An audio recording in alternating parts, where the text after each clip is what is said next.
I'd like to offer a few ideas about the relationship between natural language and computer languages and how they manifest as creative forces in our world.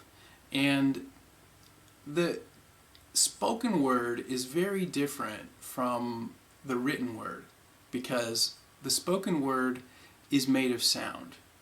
And we have developed a convention to translate the spoken word into a script.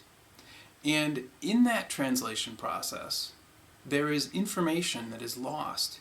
There is part of the essence of the word, of the way the word is said, that is lost in that transcription process. And so when you listen to someone speaking, there is inflection and there is intonation, there's all of this other detail that is by convention and by necessity left out when it's transcribed into text. And I think a lot of times we take this transition, this translation for granted when we're communicating, especially in the modern age, when we have all of the textual information transcribed into the computer. And the form of the language, the verbal form of the language, is very, very different because no two words are said the same. No single word even is said the same by two people, or even said exactly the same way twice. There's always a subtle difference in between the way the word is said at one time and the way the word is said another time. But nevertheless, the way we have our processing system arranged, the way our mind parses the word is so that it recognizes the word as we're taught to speak it, which is related back to the text. And so it's a very, very complex system, and the natural language is very, very different from the computer language because in the computer everything is digital, and in our real world everything is analog. In other words, in our real world, everything affects everything else. There's other sounds besides my voice that get recorded on the tape. There's other people that use the words in completely different ways, because they can, with their voice, change the meaning and the perception. They can convey a different perception with the word. And so there's a lot of factors that play into the differences between the spoken word and the written word. And they're two very, very different creatures. And so now on to creation, creatures. The word itself, once it has left the mouth, takes on a life of its own. Once it leaves your pen, what happens, where it goes, and what it does is kind of out of our hands. And so even the people that create words, and even when completely new words, new script is created, the person that creates it does not always know what that word or that form of word is going to do, what effect it is going to have on the rest of the world.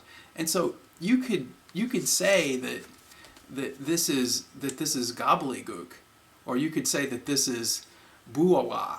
But whether or not someone likes the sound of that, whether or not gobbledygook really relates to everything else, all of the other words in the world in a acceptable way, determines on how successful the term is for this item, for this object. And so you can't assume that the structure of the word, that the form that the language takes is completely separate from its meaning, because in reality that connection exists among words. And so there is the concept of the word, and so the language itself has a structure. And the thing that you can immediately notice about that structure is that it predates us as individuals. Language was created over millennia, and so you have this preset structure that was, in a sense, created and perpetuates itself by its very form. And so there's this creative form that is built into the nature of the language that very much, in a very real way, influences what we do. And so you can't separate, in a sense, what we are from the way we think about things that relates back to that language. And so there's this very, very symbiotic relationship between the words we use and what we think, and in turn what we say we think. And so it's a circle, and you can't really say that we create the words, and you can't really say that the words create us. But those relationships exist both simultaneously. Language is a response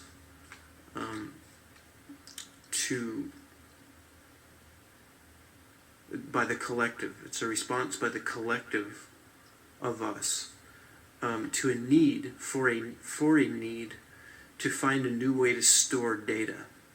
Because what consciousness does is it moves through potential or potentia in vertical patterns in order to store data. So basically what the universe is really, as we perceive it, it is really the form of the most advanced data storage system that is possible. In fact, the whole universe, everything, all phenomena, is no different than the code that stores this video. You know, that you're looking at this video and saying, look, there's a human form, it's got 2 eyes, a mouth, a nose, it's sharing a common language. I can understand that person, but what you're forgetting is it's the code and the algorithm that provides the platform for the higher order of resolution, which is us communicating. So yeah, that was Tetragrammaton Man, and this is an important point. I think that our written language and our computers are a response for a certain kind of need that we have to store data or information about our world, and to be able to keep track of things. Before we had written language, it was all verbal, and then there's other kinds of things that were going on before we had our verbal language. That was a form of communication that we've seemingly lost touch with now. But the distinction that I want to make is, be very clear about this, the level of a computer and the level of our physical manifestation are very, very different levels. Computers are very useful because you can store information and it's exactly the same every time you look at it, unless there's some kind of a problem.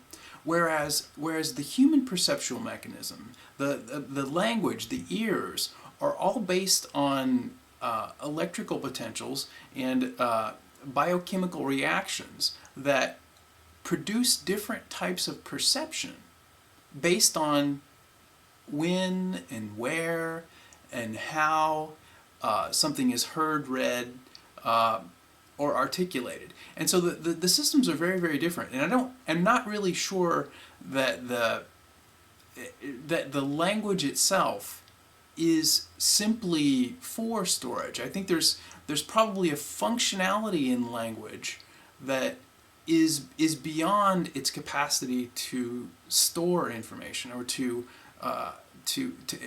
articulate information. Obviously, is one of its purposes, which is very different than storage. And so you've got a bunch of different aspects here of a very, very complex phenomenon.